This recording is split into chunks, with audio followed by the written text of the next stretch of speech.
Hello दोस्तों, नमस्कार। मैं भी एक आप सभी का बहुत बहुत स्वागत करता हूं एक और नए क्लास में। तो आप सब कैसे हैं? उम्मीद करता हूं आप सब अच्छे होंगे और आप सभी की एसएससी एमटीएस हवलदार एग्जाम के लिए जीके इंग्लिश मैथ रीजनिंग की जोरों शोरों से तैयारी चल रही होगी। तो साथियों, जैसा कि एमटीएस हवलदार का एग्जाम 4 फरवरी से शुरू हो रहे हैं और आज आपका 2 फरवरी हो चुका है, यानी आप सभी के पास केवल एक दिन का समय बाकी है। तो आज के इस क्लास में हम लोग पेपर से पहले पेपर वाले प्रश्नों को डिस्कस करेंगे। तो इस टाइम हम लोग फाइनल डिसाइडेड क्लास को डिस्कस करें, जो आपके सीधे शिफ्टों में सवाल देखने को मिलेगा, उन्हीं सवालों को हम लोग डिस्कस करें। तो साथियों, आज के इस क्लास में हम लोग GK current affair English math reasoning top level के 70 क्वेश्चन को डिस्कस करने वाले हैं।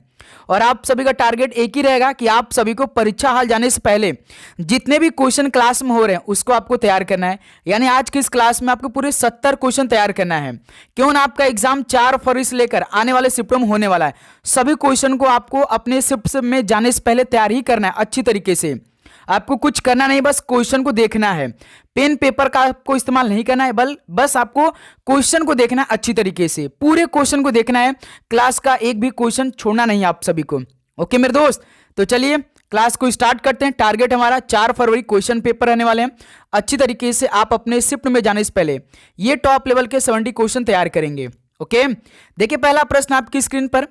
ग्लोबल हंगर इंडेक्स 2024 में भारत की रैंक कितनी थी?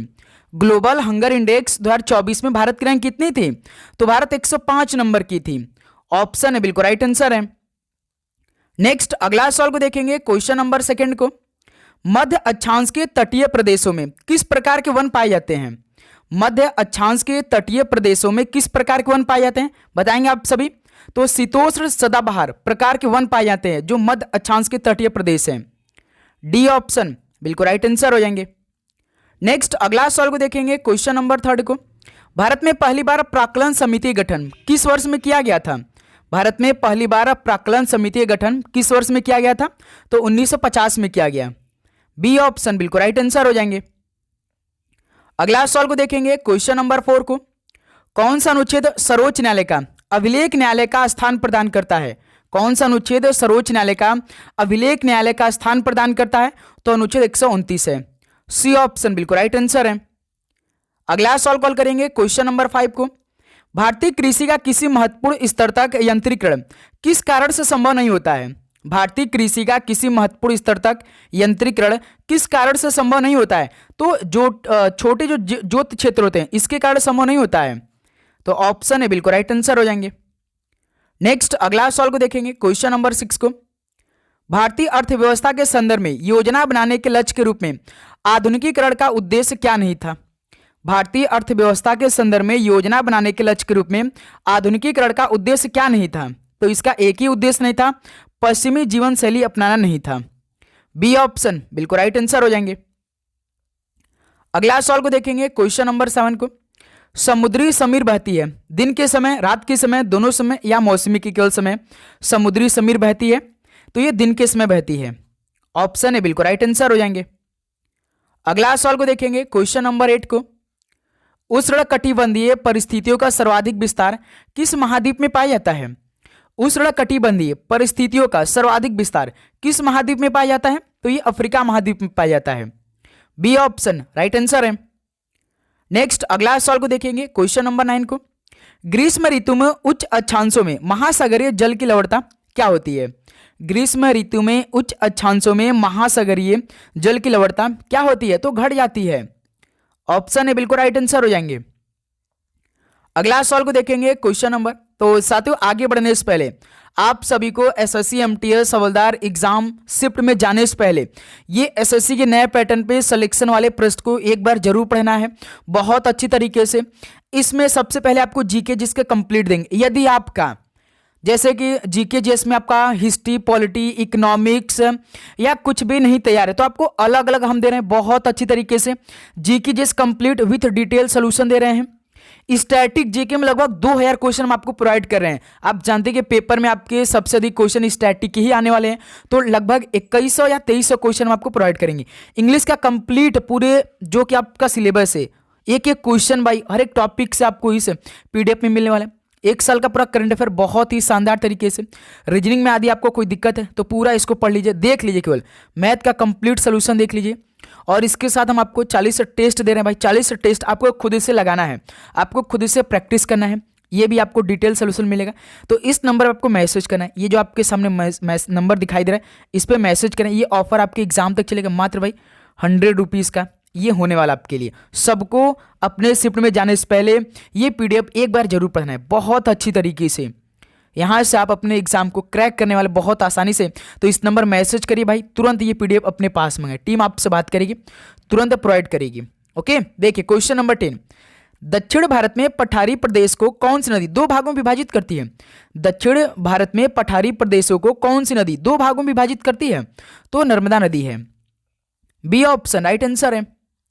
नेक्स्ट अगला सवाल को देखेंगे, क्वेश्चन नंबर 11 को। निम्नलिखित में से कौन एक प्रसिद्ध मोहिनीअट्टम नृत्यांगना है? इनमें से कौन एक प्रसिद्ध मोहिनीअट्टम नृत्यांगना है?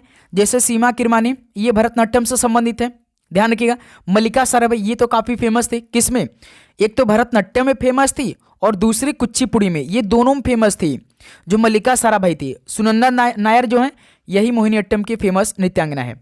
तो इस सवाल का सी ऑप्शन। सरस्वती सेन, ये कथक की हैं, ठीक है। तो इस सवाल का सी ऑप्शन राइट आंसर है। अगला सवाल को देखेंगे, क्वेश्चन नंबर 12 को। भारत की वर्ष 2011 की जनगणना के अनुसार किस राज्य में सबसे अधिक झुग्गी बस्तियों में रहने वाली आबादी है? भारत की वर्ष 2011 की जनगणना के अनुसार किस राज्य में सबसे अधिक झुग्गी बस्तियों में रहने वाली आबादी है? तो महाराष्ट्र राज्य में। बी ऑप्शन राइट आंसर है। और आप सभी को चैनल को सब्सक्राइब करके नोटिफिकेशन को भी ऑन कर लेना है। जब तक आपका पूरा एग्जाम समाप्त नहीं हो जाएगा तब तक ये क्लास आएगी। क्लास अपलोड हो, पहला नोटिफिकेशन आप सभी के पास है। तो इसलिए भाई चैनल को सब्सक्राइब करके नोटिफिकेशन ऑन किए रहिए आप। भारत में हरित क्रांति की अवधि के दौरान बाल पोषण केंद्रित योजना, एकीकृत बाल विकास योजना ICDS किस वर्ष में शुरू की गई थी? बताएंगे आप सभी। भारत में हरित क्रांति की अवधि के दौरान जो 1966 में स्टार्ट हुआ था, तो इसमें जो बाल पोषण केंद्रित योजना था, तो इसके तहत एकीकृत बाल विकास योजना किस वर्ष में शुरू की गई थी? तो 1975 में शुरू की गई। सी ऑप्शन राइट आंसर है। अगला सवाल को देखिए, क्वेश्चन नंबर 14। रागमाला निम्नलिखित संगीतकारों में से किसकी आत्मकथा है? रागमाला इन संगीतकारों में से किसकी आत्मकथा है? तो ये रविशंकर की है। सी ऑप्शन राइट आंसर है। अगला सवाल को देखेंगे, क्वेश्चन नंबर 15 को। भारतीय महिला प्रीमियर लीग क्रिकेट का पहला संस्करण किस वर्ष में आयोजित किया गया था? बताएंगे आप सभी। जो WPL होता है ना, उसका पहला संस्करण किस वर्ष में आयोजित किया गया था? 2023 में ही स्टार्ट हुआ था। डी ऑप्शन राइट आंसर है। अगला सवाल को देखेंगे, क्वेश्चन नंबर 16। उत्तर भारतीय वास्तुकला को क्या कहा जाता है? ये इंपॉर्टेंट सवाल है भाई, ये इंपॉर्टेंट सवाल बनेंगे। उत्तर भारतीय वास्तुकला को क्या कहते हैं? नागर शैली कहते हैं। ऑप्शन है बिल्कुल राइट आंसर है। अगला सवाल को देखेंगे, क्वेश्चन नंबर 17 को। मालाबार तट भारत के निम्नलिखित में से कौन से राज्य में स्थित है? मालाबार तट भारत के कौन से राज्य में स्थित है? तो ये केरल राज्य में स्थित है। ऑप्शन है बिल्कुल राइट आंसर है। अगला सवाल को देखिए, क्वेश्चन नंबर 18 को। निम्नलिखित में से कौन सा आयोग किसी जाति या समुदाय के हितों की रक्षा नहीं करता है? तो साथियों, कौन सा आयोग किसी जाति या समुदाय के हितों की रक्षा नहीं करता है? तो भारतीय वित्त आयोग, ये किसी भी जाति या समुदाय के हितों की रक्षा नहीं करता है। बी ऑप्शन राइट आंसर है। देखिए समय नहीं है, इसलिए हम कम समय में अधिक से अधिक क्वेश्चनों को प्रैक्टिस करेंगे, वो भी जल्दी जल्दी करेंगे भाई, ठीक है। बिहार में मिथिला क्षेत्र के मछुआरों द्वारा निम्नलिखित में से कौन सा लोक नृत्य किया जाता है? तो साथियों, बिहार में मिथिला क्षेत्र के मछुआरों द्वारा कौन सा लोक नृत्य किया जाता है? तो कमला नृत्य किया जाता है। डी ऑप्शन राइट आंसर है। अगला सवाल को देखिए, क्वेश्चन नंबर 20। प्रधानमंत्री फसल बीमा योजना के अंतर्गत रबी की फसलों के लिए किसानों द्वारा देय अधिकतम प्रीमियम कितने प्रतिशत का होगा? प्रधानमंत्री फसल बीमा योजना के अंतर्गत रबी की फसलों के लिए किसानों द्वारा देय अधिकतम प्रीमियम कितने प्रतिशत का होगा? तो 1.5% का। डी ऑप्शन राइट आंसर है। अगला सवाल को देखिए, क्वेश्चन नंबर 21। त्रिपुरा की खर्ची पूजा किस महीने मनाई जाती है? त्रिपुरा की जो खर्ची पूजा है ये किस महीने मनाई जाती है? ध्यान रखिएगा, जुलाई अगस्त के महीने मनाई जाती है। ऑप्शन है बिल्कुल राइट आंसर है। अगला सवाल को देखिए, क्वेश्चन नंबर 22। भारत में थियोसॉफिकल सोसाइटी का पहला मुख्यालय कहाँ स्थापित किया गया था? तो साथियों, भारत में थियोसॉफिकल सोसाइटी का पहला मुख्यालय कहाँ पर स्थापित किया गया? तो ये अड्यार में किया गया था। ऑप्शन है राइट आंसर है।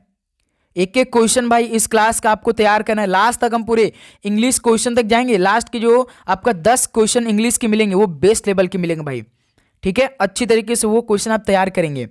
भारतीय संविधान का कौन सा अनुच्छेद कानून के समझ समानता संबंधित है? भारतीय संविधान का कौन सा अनुच्छेद कानून के समझ समानता संबंधित है? तो अनुच्छेद 14 है। बी ऑप्शन बिल्कुल राइट आंसर है। अगला सवाल को देखिए, क्वेश्चन नंबर 24। वाणिज्यिक बैंक के द्वारा आरबीआई के पास रखने के लिए आवश्यक नगद आरक्षित राशि को क्या कहा जाता है? वाणिज्यिक बैंक के द्वारा आरबीआई के पास रखने के लिए आवश्यक नगद आरक्षित राशि को क्या कहा जाता है? तो CRR बोला जाता है। CRR का फॉर्मूला क्या होता है भाई? कैश रिजर्व रेशियो होता है full form. D option right answer है। अगला सवाल को देखेंगे, क्वेश्चन नंबर 25 को। अशोक द्वारा महाबोधि मंदिर पूरी तरीके से किससे बनाया गया था? तो साथियों, अशोक द्वारा जो महाबोधि मंदिर पूरी तरीके से बनाया गया था वो किसके द्वारा बनाया गया था? तो ईंटों द्वारा बनाया गया था। बी ऑप्शन राइट आंसर है। अगला सवाल को देखिए, क्वेश्चन नंबर 26। बेगमपुरी मस्जिद का निर्माण दिल्ली सल्तनत के निम्नलिखित में से किस शासक के शासनकाल में हुआ था? बेगमपुरी मस्जिद का निर्माण दिल्ली सल्तनत के किस शासक के शासनकाल में हुआ था? तो मोहम्मद तुगलक के शासनकाल में हुआ था। सी ऑप्शन राइट आंसर है। चलिए अगला सवाल को देखिए, क्वेश्चन नंबर 27। डॉक्टर जयंती कुमारेश एक प्रसिद्ध कौन से वादक है? डॉक्टर जयंती कुमारेश एक प्रसिद्ध कौन से वादक है? तो ये सरस्वती बीड़ा वादक है। सी ऑप्शन राइट आंसर है। नेक्स्ट अगला सवाल को देखेंगे, क्वेश्चन नंबर 28 को। सम्राट अशोक के निम्नलिखित में से किस शिलालेख में कलिंग युद्ध का वर्णन है? यह भी भाई इंपॉर्टेंट सवाल है। आप सभी को सम्राट अशोक जो थे इनके शिलालेख के बारे में सवाल को पढ़ लेना है, क्योंकि हर बार सवाल पूछते हैं यहां से। सम्राट अशोक के किस शिलालेख में कलिंग युद्ध का वर्णन किया गया है? तो शिलालेख 13 में वर्णन किया गया है। सी ऑप्शन बिल्कुल राइट आंसर हो जाएंगे। और अशोक के शिलालेख के सबसे पहले किसने पढ़ा था भाई शिलालेख को? तो जेम्स प्रिंसेप ने पढ़ा था। इसको भी आप ध्यान रखिएगा। देखिए क्वेश्चन नंबर 29। नौवां आईसीसी महिला T20 विश्व कप 2024 कहाँ आयोजित किया गया था? तो साथियों, नौवां आईसीसी महिला T20 विश्व कप 2024 का आयोजन कहाँ पे किया गया था? तो UAE में किया गया था। ठीक है, डी ऑप्शन बिल्कुल राइट आंसर हो जाएंगे। अगला सवाल को देखिए, क्वेश्चन नंबर 30। 2011 की जनगणना के अनुसार उत्तर प्रदेश की जनसंख्या भारत की जनसंख्या का कितनी प्रतिशत है? 2011 की जनगणना के अनुसार उत्तर प्रदेश की जनसंख्या भारत की जनसंख्या कितनी प्रतिशत है? बताइए। तो 16.50% है। सी ऑप्शन राइट आंसर है। अगला सवाल को देखिए, क्वेश्चन नंबर 31। वर्ली चित्रकला भारत के किस राज्य की लोक चित्रकला है? वर्ली चित्रकला भारत के किस राज्य की लोक चित्रकला है? तो ये महाराष्ट्र की लोक चित्रकला है जो वर्ली चित्रकला है। बी ऑप्शन बिल्कुल राइट आंसर हो जाएंगे। अगला सवाल को देखेंगे, क्वेश्चन नंबर 32। कुचिपुड़ी शास्त्रीय नृत्य किस प्रकार के संगीत से संबंधित है? कुचिपुड़ी शास्त्रीय नृत्य किस प्रकार के संगीत से संबंधित है? तो ये कर्नाटक संगीत से संबंधित है। ऑप्शन है राइट आंसर है। अगला सवाल को देखिए, क्वेश्चन नंबर 33। किस संविधान संशोधन अधिनियम द्वारा स्वतंत्रता के मौलिक अधिकारों की संख्या 7 से घटाकर 6 किया गया? यह भी इंपॉर्टेंट सवाल है भाई।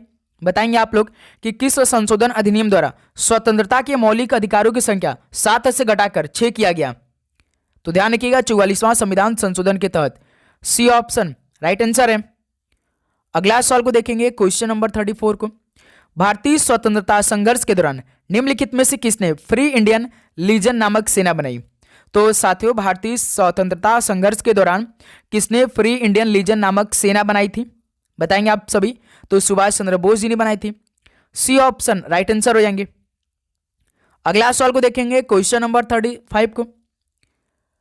कांग्रेस के कराची अधिवेशन मार्च 1931 के अध्यक्ष कौन थे? कांग्रेस के कराची अधिवेशन मार्च 1931 के अध्यक्ष कौन बने थे? सरदार वल्लभ भाई पटेल जी बने थे। ऑप्शन है बिल्कुल राइट आंसर हो जाएंगे। ओके, नेक्स्ट अगला सवाल को देखेंगे, क्वेश्चन नंबर 36। तो साथियों, यहां से जितने भी इंग्लिश के क्वेश्चन आएंगे भाई आपके सामने, आप सभी से रिक्वेस्ट करेंगे एक भी क्वेश्चन आप मिस नहीं करेंगे, छोड़ेंगे नहीं। Select the option that can be use as a one word substitute for the given group of word. यानी अनेक शब्दों के लिए एक शब्द आपको बताना है। सेंटेंस को पढ़िए, समझिए, उसके बाद अपना राइट आंसर दीजिए केवल एक वर्ड में। Departing or having departed from a country to settle elsewhere. यानी किसी देश से कहीं और बसने के लिए प्रस्थान करना या प्रस्थान कर जाना, उसके लिए हम क्या बोलते हैं? तो उसे एमिग्रेंट बोलते हैं भाई। ध्यान रखिएगा, किसी देश से कहीं और बसने के लिए प्रस्थान करना या प्रस्थान कर जाना, इसको हम क्या बोलेंगे? एमिग्रेंट बोलते हैं। एमिग्रेंट मतलब होता है कि देश छोड़कर कहीं और बसने वाला, देश छोड़कर कहीं और बसने वाला, उसको हम क्या बोलते हैं? एमिग्रेंट बोलते हैं। ठीक है, उसके बाद एक्स कम्युनिकेट का मतलब क्या होता है? एक्स कम्युनिकेट का मतलब होता है कि बहिष्कृत होने वाला, जो बहिष्कृत हो जाता है उसे हम क्या बोलते हैं? एक्स कम्युनिकेट बोलते हैं। इमिग्रेंट का मतलब क्या होता है भाई? इमिग्रेंट जो बाहर से आता है, अप्रवासी हम जिसे बोलते हैं भाई। जैसे अलग अलग देशों के हमारे यहाँ देश में आते हैं, हम उन्हें क्या बोलते हैं? अप्रवासी, यानी बाहर से आने वाले फॉरेनर जो होते हैं। नेटिव मतलब जो हम मूल निवासी हैं भाई। तो इस सवाल का पहला ऑप्शन आपका राइट आंसर है। अगला सवाल को देखेंगे, क्वेश्चन नंबर 37 को। Select the incorrectly spelled word. तो इनमें से आप सभी को इनकरेक्टली स्पेल्ड वर्ड बताना। ऑब्लिगेशन, पहला ही आपका स्पेलिंग ऑब्लिगेशन का गलत दिया। क्या होता है? OBLIGATION होता है। ऑब्लिगेशन का मतलब होता है कर्तव्य होता है, कर्तव्य होता है या जो हमारा जिम्मेदारी होती है। ओवरव्यू, हम किसी का समीक्षा करते हैं, ओवरव्यू। अपोनेंट, जो हमारा प्रतिद्वंदी होते हैं भाई। ऑइंटमेंट का मतलब होता है भाई जो मरहम होते हैं। क्या होते हैं भाई? मरहम होते हैं। ठीक है, तो इस सवाल का पहला ऑप्शन आपका परफेक्ट आंसर हो जाएंगे। ठीक है, चलिए अगला सवाल को देखेंगे, क्वेश्चन नंबर 38 को। Select the option that correct the error in the given sentence. She performed bad in the exam. बताएंगे आप सभी दोस्त मेरे। यहां पे क्रिया का वर्णन, जैसे बैड आपका क्या है? बैड विशेषण है जो कि परफॉर्म के लिए उपयुक्त नहीं होता है। आप जानते हैं यहां पे क्या होना चाहिए? यहां जो आपका परफॉर्म दिया है, ये क्रिया के साथ बैड की जगह क्या होना चाहिए था भाई? बैडली होना चाहिए था कि नहीं? बताइए आप सभी। यहां पे परफॉर्म्ड क्रिया के साथ बैडली यानी क्रिया विशेषण का प्रयोग होना चाहिए, क्योंकि भाई ये क्रिया का वर्णन करता है। ये क्या करता है भाई? क्रिया का वर्णन करता है। बैड विशेषण है जो परफॉर्म के लिए उपयुक्त नहीं है भाई। क्या होना चाहिए? बैडली होना चाहिए था। ठीक है, तो इसमें राइट क्या होगा? C performed badly in the exam. D option बिल्कुल परफेक्ट आंसर हो जाएंगे। ध्यान रखिएगा, यहां पर जो परफॉर्म्ड क्रिया के साथ बैडली क्रिया विशेषण का प्रयोग होना चाहिए, क्योंकि भाई क्रिया का वर्णन करता है जो बैड विशेषण जो कि परफॉर्म्ड के लिए उपयुक्त नहीं होता है। ठीक है, अगला सवाल को देखेंगे, क्वेश्चन नंबर 39 को। Select the most appropriate antonym of the given word. Fetid का विलोम शब्द बताइए।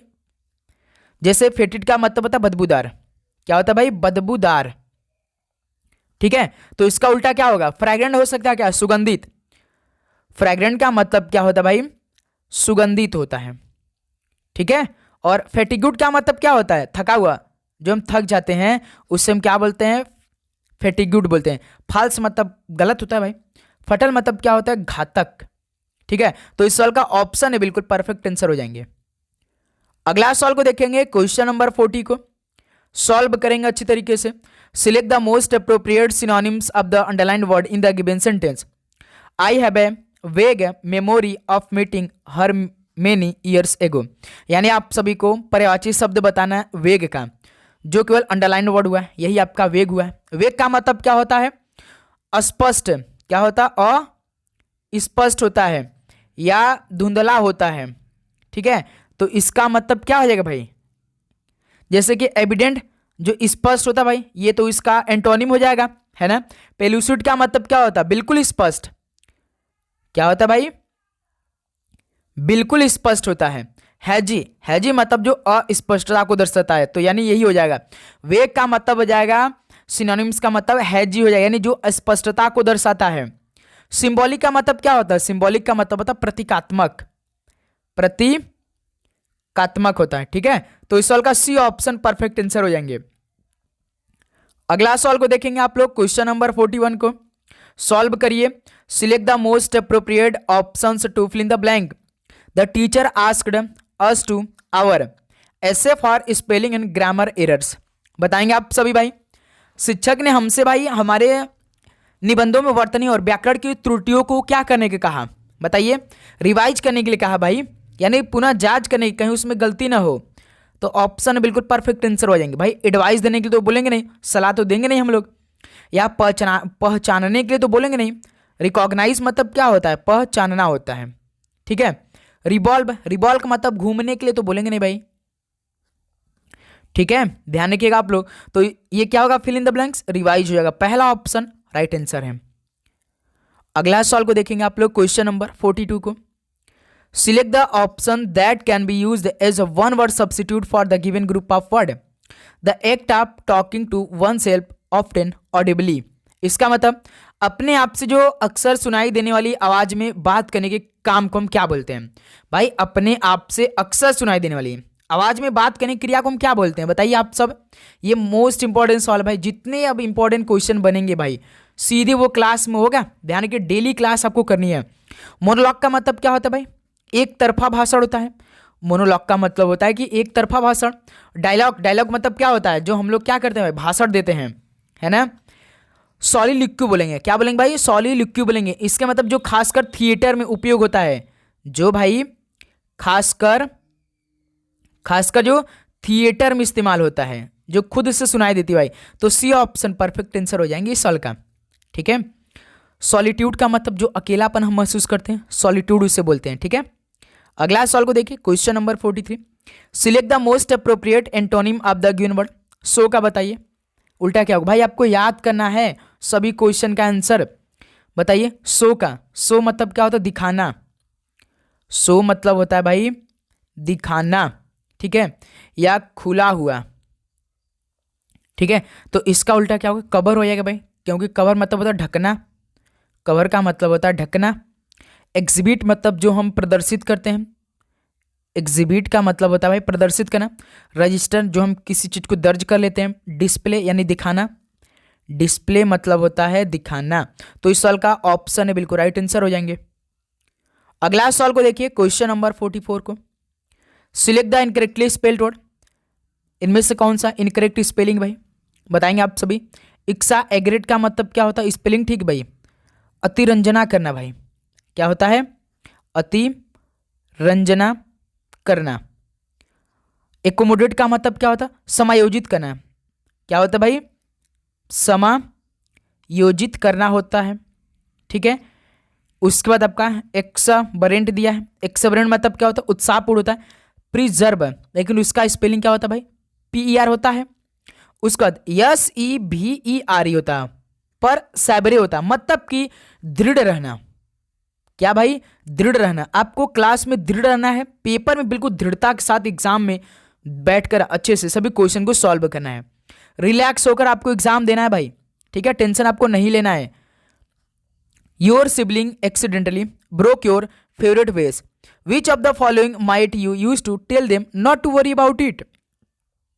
यानी भाई जैसे कि आपके किसी अच्छे दोस्त ने या भाई बहन ने गलती से आपका जो पसंदीदा चीज है वो फूलदान को तोड़ दिया। यानी आपके भाई बहन या आपके किसी दोस्त ने गलती से आपका जो पसंदीदा फूलदान है उसको तोड़ दिया, तो आप ना उन्हें इस बारे में चिंता न करने के लिए किसका इस्तेमाल करेंगे बताइए।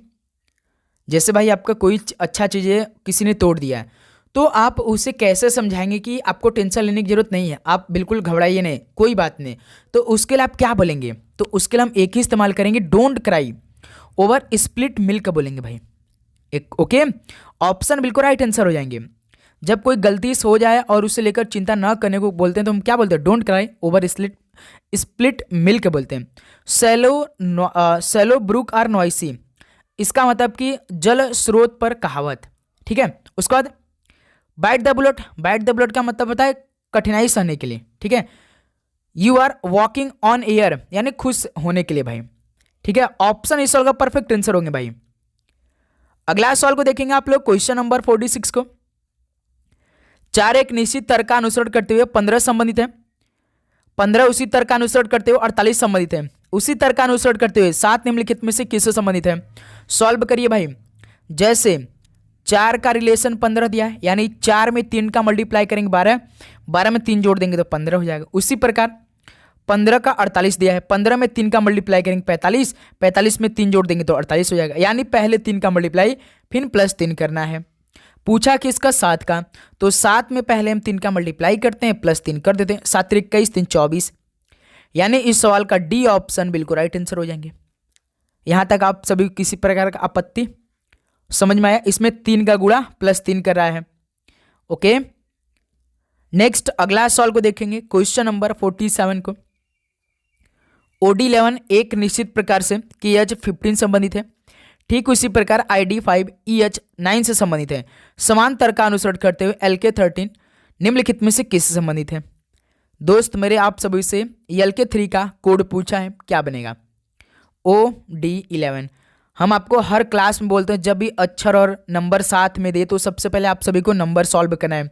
11 से 15 प्लस 4 हुआ है, उसके बाद देखिए हर एक अक्षर का कोड करिए। O15 के 11 यानी इसमें -4 हुआ है। D4 H8 हो गया भाई, यानी इसमें देखिए इसमें भी आपका +4 हो गया, यानी इसमें रिलेशन क्या लग रहा है भाई?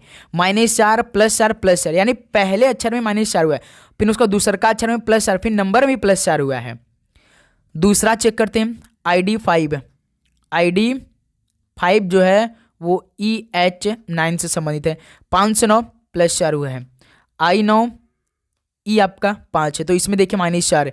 D4 H8, इसमें +4 हो गया ना, यानी -4 +4 +4 करना है हमें। अब क्या पूछा? LK3 का।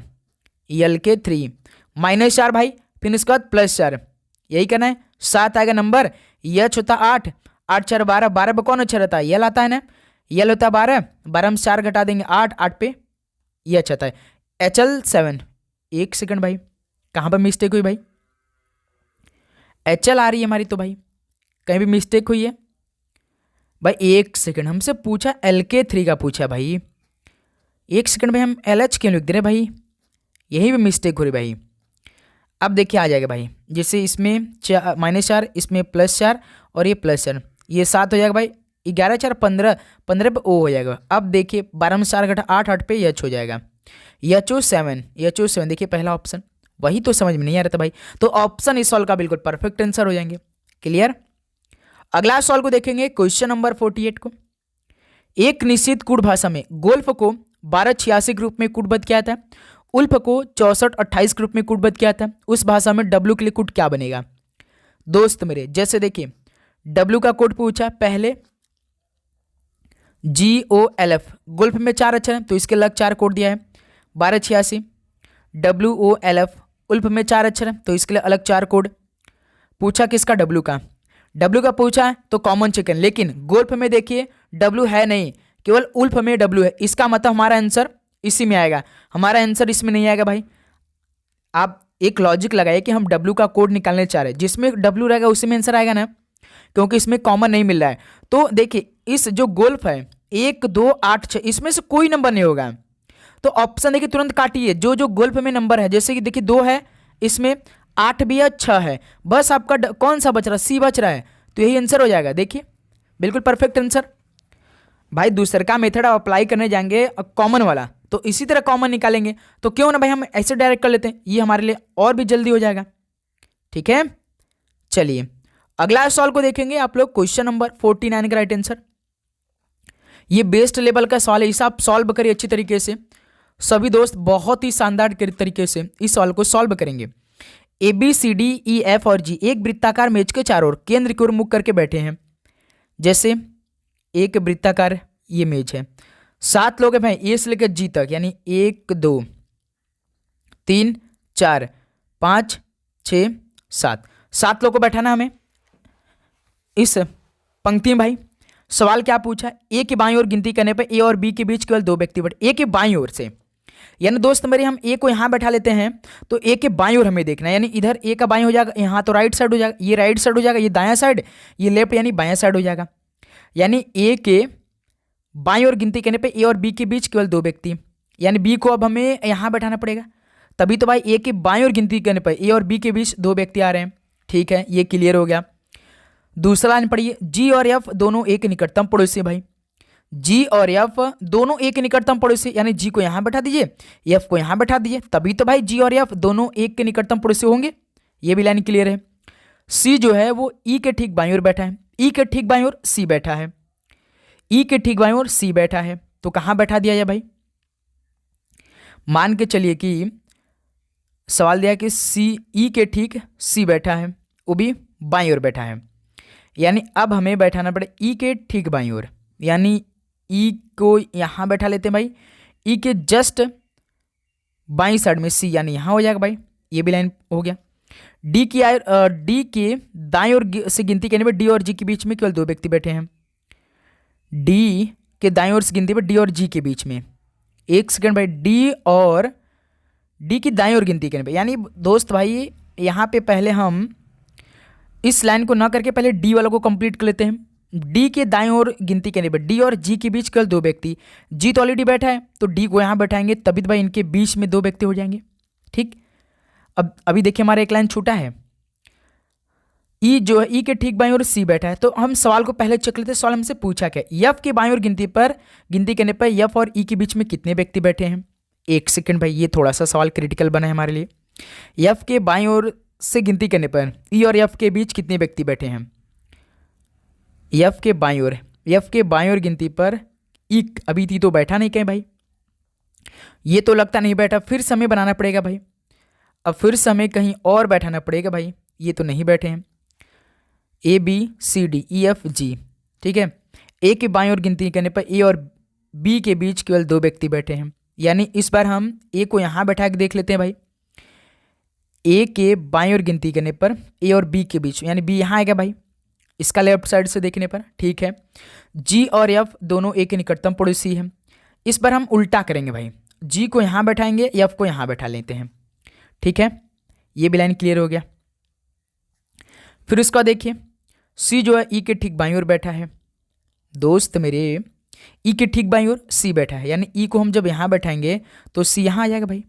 फिर देखिए डी के दाईं ओर गिनती करने पर देखिए अब डी यहाँ बैठ गया भाई, पूरा हो गया। डी के देखिए, डी के दाईं ओर, डी का दाएं इधर होगा ना भाई, क्योंकि वृत्त के केंद्र को तब देख रहा है। डी के दाईं ओर गिनती करने पर डी और जी के बीच दो व्यक्ति आ रहे हैं, देखिए सॉल्व हुआ कि नहीं। डी और जी के बीच में दो व्यक्ति, या फॉर ए सवाल के अकॉर्डिंग डी और जी के बीच केवल दो व्यक्ति बैठे, हो चुका है। सवाल देखिए लास्ट में क्या बोला है, एफ के बाईं ओर से गिनती करने पर ई और एफ के बीच में कितने व्यक्ति बैठे हैं। एफ के बाईं ओर से गिनती करने पर एफ का बाईं साइड से, एफ का बाईं साइड इधर होगा ऊपर से, गिनती करने पर ई और एफ के, ई कहाँ पे भाई, यहाँ पे, यानी दो व्यक्ति, एक डी बैठा एक बी बैठा। देखिए एफ यहाँ है, ई यहाँ है, वो भी एफ के बाईं साइड से, यानी इधर से दो व्यक्ति, एक डी बैठा है और एक बी बैठा है, यानी दो व्यक्ति बैठे। तो इस सवाल का बी ऑप्शन बिल्कुल राइट आंसर हो जाएंगे। क्लियर मेरे दोस्त, तो ऐसे आप सवालों को सॉल्व करेंगे ध्यान से। चलिए अगला सॉल्व कॉल करिए क्वेश्चन नंबर 50 को। इस सॉल्व को सॉल्व करिए। दिए गए समीकरण को सही बनाने के लिए किन दो चिन्हों को आपस में बदला जाना चाहिए, यानी हमें 171 आंसर लाना है। ये समीकरण देखना है और हर एक ऑप्शन का मदद लेकर भाई, ये 3 सवाल एक शिफ्ट में ध्यान रखिएगा रीजनिंग में। तो चलिए तुरंत हम लोग पहले ऑप्शन को उठाएंगे, माइनस और गुणा को बदलेंगे, यानी इस समीकरण में हमें जहां जहां माइनस हो वहां पे गुणा, जहां गुणा होगा वहां पे माइनस, ठीक है। ये समीकरण रखना है हमें। तो पहला ऑप्शन को हम उठा रहे हैं 39/3, माइनस है, देखिए माइनस है तो गुणा हम रख देंगे, 11 + 45 एज इट इज रहने देंगे, फिर गुणा है तो -17। इसको सॉल्व करके हमें 171 आंसर लाना है ना। देखिए 3 का भाग 39 में देंगे 13 बार में, गुणा 11 + 45 -17 बराबर 171। 11 का गुणा 13 में करेंगे, 13 धाम 130, 13 कम 13 यानी 143 हो जाएगा। 13 और गुणा का 11 करने पर प्लस यहाँ से 45 -17, ठीक है। 143 और 45 कितना होता है, 40 40 80, 3 इसमें 5 इसमें, यानी 188। 188 में से 17 को माइनस करेंगे तो 171 हो जाएगा। देखिए हमें 171 आंसर लाना था ना, यानी पहला ही ऑप्शन हमारे इस सवाल का बिल्कुल परफेक्ट आंसर हो जाएंगे मेरे दोस्त। यहां तक आप सभी किसी प्रकार का डाउट बिल्कुल नहीं। नेक्स्ट अगला सवाल को देखेंगे आप लोग, क्वेश्चन नंबर 51 को। चौथा ग्लोबल बायो इंडिया 2024 का सम्मेलन किस शहर में आयोजित हुआ था। चौथा ग्लोबल बायो इंडिया 2024 का सम्मेलन किस शहर में आयोजित किया गया था, तो ये भारत की राजधानी नई दिल्ली में किया गया। डी ऑप्शन राइट आंसर है। अगला सवाल कॉल करिए क्वेश्चन नंबर 52। निम्नलिखित में से किस राज्य के सीएम ने नई एमएसएमई नीति 2024 का शुभारंभ किया है। किस राज्य के सीएम ने नई एमएसएमई नीति 2024 का शुभारंभ किया है, तो तेलंगाना के। सी ऑप्शन बिल्कुल राइट आंसर हो जाएंगे। अगला सवाल कॉल करिए क्वेश्चन नंबर 53। निम्नलिखित में से वीर नाट्यम लोक नृत्य किस राज्य से संबंधित है, तो साथियों जो वीर नाट्यम लोक नृत्य है ये किस राज्य से संबंधित है, तो ये आंध्र प्रदेश से संबंधित है। बी ऑप्शन राइट आंसर है। अगला सवाल कॉल करिए क्वेश्चन नंबर 54। लूर लोक नृत्य किस राज्य से संबंधित है। लूर लोक नृत्य किस राज्य से संबंधित है, तो ये हरियाणा से संबंधित है। ऑप्शन है बिल्कुल राइट आंसर हो जाएंगे। अगला सवाल कॉल करिए क्वेश्चन नंबर 55। निम्नलिखित में से हरे कृष्ण बेहरा किस नृत्य से संबंधित हैं, तो साथियों हरे कृष्ण बेहरा ये किस नृत्य से संबंधित रखते हैं, तो ये ओडिसी नृत्य से संबंधित हैं। बी ऑप्शन बिल्कुल राइट आंसर हो जाएंगे। अगला सवाल को देखिए क्वेश्चन नंबर 56। राष्ट्रीय शहरी स्वच्छता नीति किस वर्ष शुरू की गई थी। राष्ट्रीय शहरी स्वच्छता नीति किस वर्ष में शुरू की गई थी? तो इसकी शुरुआत वर्ष 2008 में हो चुकी है। बी ऑप्शन बिल्कुल राइट आंसर हो जाएंगे। अगला सवाल कॉल करेंगे क्वेश्चन नंबर 57 को। मुद्रा योजना के अंतर्गत अधिकतम ऋण सीमा कितनी है? मुद्रा योजना के अंतर्गत अधिकतम ऋण सीमा कितने लाख रुपए की है? तो 10 लाख रुपए की। डी ऑप्शन बिल्कुल राइट आंसर हो जाएंगे। अगला सवाल कॉल करिए क्वेश्चन नंबर 58। भारतीय संविधान के प्रथम संशोधन अधिनियम 1951 ने किस अनुसूची को जोड़ा था? तो साथियों, भारतीय संविधान के प्रथम संशोधन अधिनियम 1951 ने किस अनुसूची को जोड़ा है? तो 9वीं अनुसूची को जोड़ा है। सी ऑप्शन राइट आंसर हो जाएंगे। अगला सवाल कॉल करिएगा क्वेश्चन नंबर 59 को। राइट आंसर क्या बनेगा? 2011 की जनगणना के अनुसार भारत की कुल जनसंख्या का कितना प्रतिशत ग्रामीण क्षेत्रों में रहता है? 2011 की जनगणना के अनुसार भारत की कुल जनसंख्या का कितना प्रतिशत ग्रामीण क्षेत्रों में रहता है? तो 68.8% रहते हैं। बी ऑप्शन बिल्कुल राइट आंसर है। भाई आप सभी से रिक्वेस्ट, एक भी क्वेश्चन आपको मिस नहीं करना। इसके बाद हम फिर से इंग्लिश के क्वेश्चन को देखेंगे। ध्यान रखिएगा, भारत का पहला और दुनिया का दूसरा 100% मेथनॉल संचालित प्रोटोटाइप ट्रक किस शहर में अनावरण किया गया? भारत का पहला और दुनिया का दूसरा 100% मेथनॉल संचालित प्रोटोटाइप ट्रक किस शहर में अनावरण किया गया था? तो ये बेंगलुरु में इसका अनावरण किया गया। सी ऑप्शन राइट आंसर है। अगला सवाल कॉल करेंगे क्वेश्चन नंबर 61। देखिए ये मोस्ट इंपॉर्टेंट सवाल बनेंगे। The following sentence has been divided into 4 segment, यानी सेंटेंस दिया है, इसे 4 खंडों में तोड़ा गया है। Identify the segment that contains a grammatical error, यानी जो 4 खंडों में सेंटेंस को तोड़ा गया ना, उसमें से एक खंड आपका ग्रामेटिकल एरर है, उसी को आपको बताना है। जैसे देखिए, ही है पहला खंड है, दूसरा का worker from Ireland and France in his factory. बताएंगे आप सभी सवाल का बिल्कुल राइट आंसर क्या बनेगा? उनके कारखानों में ना आयरलैंड और फ्रांस से श्रमिक काम करते हैं। जो उनका कारखाना है ना, उनमें आयरलैंड और फ्रांस देश से श्रमिक आकर काम करते हैं। इसमें क्या गलत है भाई? अब देखिए, ये देखिए ही हैव है, ठीक है, ये क्या है भाई? ही हैव है। अब आप जानते हैं कि हैव का प्रयोग किसके साथ होता है भाई? बताएंगे। हैव का प्रयोग बहुवचन के लिए होता है भाई। अब बहुवचन के साथ क्या लगता है? एक तो आई लगता है, एक यू लगता है, वी लगता है और एक दे लगता है दोस्त मेरे। उसके बाद सिंगुलर के साथ क्या आता है? हैज का प्रयोग होता है। तो यहां पे मेरे दोस्त ही क्या है भाई? एक आपका एक सिंगुलर है, तो ही के साथ हैव कैसे आएगा? ही सी के साथ हमेशा हैज आता है कि नहीं? ही जो है एक सी है। आप बताइए, सोचिए कि एक सिंगुलर है तो इसके साथ तो हैज आना चाहिए। हैव कहां से आ गया? यानी यही आपका गलत है। पहला ही लाइन भाई ध्यान से आप पढ़े होंगे तो आपका राइट आंसर आ गया होगा तुरंत। सोचने संवरने की इसमें तो जरूरत नहीं था इस सवाल में, यदि आपको बेसिक नॉलेज पता है तो। देखिए question number 62। Select the most appropriate options that can substitute the underline segment in the given sentence. Sarita speak French best. यहाँ पे क्या होगा? बेस्ट की जगह वेल होना चाहिए भाई, यानी सरिता स्पीक फ्रेंच वेल होना चाहिए। अच्छी तरीके से, बेस्ट को वेल यानी अच्छी तरीके से बदला जा सकता है भाई, जिसे सरिता अच्छी तरह फ्रेंच बोलती है। और यहाँ पे जो आपका बेटर और गुड लिखा है ना, ये तो भाई गलत है, क्योंकि वे क्रिया स्पीक को सही ढंग से संशोधित नहीं करते हैं भाई। तो इसमें क्या वेल हो जाएगा। सी ऑप्शन बिल्कुल राइट आंसर है। अगला सवाल कॉल करिए question number 63। Select the incorrectly spelled word. बताइए। इंटरवाइंड, इंटरवाइंड का स्पेलिंग ठीक है, मतलब अंतर संबंधित होते हैं। कंपटीशन, जो हमारा कंपटीशन होता है भाई। रिम्बर्समेंट का मतलब होता है प्रतिपूर्ति। क्या होता है? प्रतिपूर्ति होता है, ठीक।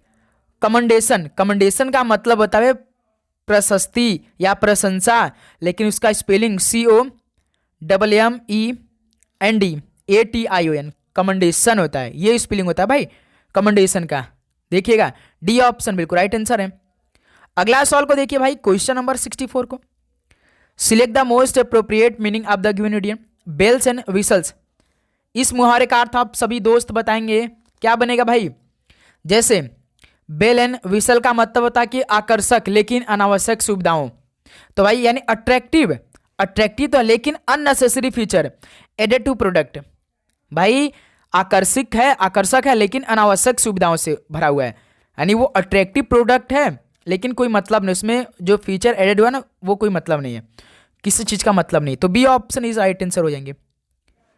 अगला सवाल कॉल करेंगे क्वेश्चन नंबर 65 को। Select the most appropriate antonym of the given word. Generous का विलोम शब्द, जेनरस का मतलब उदार। अब उदार का उल्टा क्या हो जाएगा भाई? जैसे क्लेवर मतलब चतुर, क्लेवर का मतलब चतुर। नीडी का मतलब क्या होता है? जरूरतमंद जो हमारा होता है, जरूरत होता है भाई। कंसिडरेट का मतलब क्या होता है? विचारशील, जो हम विचारशील करते हैं, विचारशील करते हैं। मीन का मतलब क्या होता है? मतलबी होता है, यानी उदार, तो इसका उल्टा मीन यानी मतलबी। डी ऑप्शन राइट आंसर हो जाएंगे। अगला सवाल को देखेंगे आप लोग, question number 66। Select the most appropriate synonyms of the given word. Injustice मतलब अन्याय, क्या हो जाएगा भाई? अन्याय हो जाएगा कि नहीं? ठीक है। कॉम्प्लेसेंसी, इसका मतलब क्या हो जाएगा भाई? आत्मसंतुष्टि। कॉम्प्लेसेंसी का मतलब हो जाएगा आत्मसंतुष्टि। उसके बाद डिमांड, जो हमारा मांग है, ठीक है। इक्वलिटी, जो समानता है। डिस्क्रिमिनेशन का मतलब होता है कि भेदभाव। भाई अब सिनोनिम्स का मतलब क्या होता है आप जानते हैं कि उसके समान वाला शब्द हमें बताना होता है। अन्याय मतलब भेदभाव हमारे साथ हो रहा है, यानी डिस्क्रिमिनेशन होगा इनजस्टिस का synonyms. D option perfect answer है। अगला सवाल को आप देखेंगे, question number 67। Select the most appropriate meaning of the given idiom. Fish out of water, बताइए फिश आउट ऑफ वाटर, इस मुहावरे का अर्थ बताइए। जैसे फिश आउट ऑफ वाटर का मतलब होता है कि जब आप मछली को पानी से बाहर निकालते हो तो अपने आप को असहज महसूस करने लगती है, वो मर जाती है, एक तरह से अजीब महसूस करती होगी भाई, तो उसे हम क्या बोलेंगे? To be out of place बोल देंगे, to be out of place. C option बिल्कुल राइट आंसर है। अगला सवाल कॉल करिए, question number 68। Select the most appropriate option to fill in the blank. The today will be cloudy and humid, यानी भाई the weather today will be cloudy and humid. क्यों भाई? Option बिल्कुल right answer है। Weather का spelling ठीक से देख लीजिए आप लोग। नेक्स्ट अगला सवाल को देखिए, question number 69। Select the most appropriate synonyms of the given word. Erudite, इस परवाची शब्द का मतलब बताएं। एरुडिट का मतलब होता है कि विद्वान, क्या होता है भाई? विद्वान होता है, ठीक है। स्ट्रांग मतलब शक्तिशाली। एजुकेट मतलब शिक्षित। ऑनेस्ट का मतलब ईमानदार। हम्बल मतलब विनम्र। तो क्या होगा भाई? एरुडिट यानी विद्वान का सिनोनिम्स क्या बनेगा? हम्बल हो जाएगा। डी ऑप्शन राइट आंसर है। चलिए दोस्त, लास्ट क्वेश्चन आज के इस क्लास का आप सभी सॉल्व करेंगे। Select the most appropriate antonym of the given word. Forbidden का विलोम शब्द बताइए।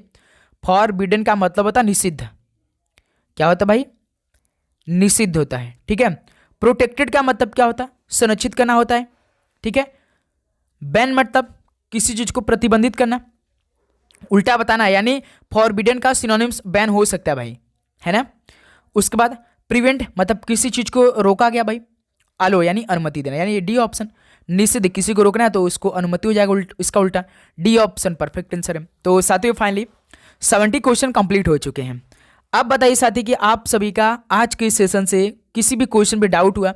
उम्मीद करूंगा आपको हर एक क्वेश्चन अच्छी तरीके से याद हुआ होगा। तो दोस्त मेरे, यदि आपको किसी भी प्रश्न पे डाउट है तो कमेंट सेक्शन में जरूर बताइएगा, और आप लोग अपना एग्जाम डेट कमेंट सेक्शन में आप जरूर बताइएगा भाई, क्योंकि आपके लिए पूरे क्लास अच्छी तरीके से प्रोवाइड करनी है, ठीक है मेरे दोस्त। एक भी दिन की क्लास आप नहीं मिस करेंगे, अच्छी तरीके से एक एक क्वेश्चन को आपको तैयार करना है, ठीक है। तो चलिए दोस्त, इस क्लास को यहीं पर समाप्त करते हैं, मिलते हैं एक और नए क्लास में। दोपहर में एक और क्लास आएगी भाई, उसे आप कंप्लीट करिएगा, और आप रिलैक्स में एकदम पेपर देने जाइए, टेंशन लेने की जरूरत नहीं है भाई। और जो पीडीएफ हमने आपके लिए प्रोवाइड किया उसको आप जरूर लीजिएगा भाई, वो बहुत ही रामबाण होने वाला आपके लिए, ठीक है। आप अपना एडमिट कार्ड डाउनलोड कर लीजिएगा अच्छी तरीके से। पेपर देने जाएगा तो एडमिट कार्ड, 2 फोटो, मेन आपका आधार कार्ड, ये 3 चीज़ आपके पास मेन ओरिजिनल होना चाहिए, ठीक है दोस्त मेरे। यही 3 आपका लगेगा ही एमटीएस हवलदार के पेपर में। तो चलिए भाई, इस क्लास को समाप्त करते हैं, मिलते हैं एक और नई क्लास में। आप सभी को जय हिंद, जय भारत, पढ़ाई करते रहिए, ऑल द बेस्ट, धन्यवाद।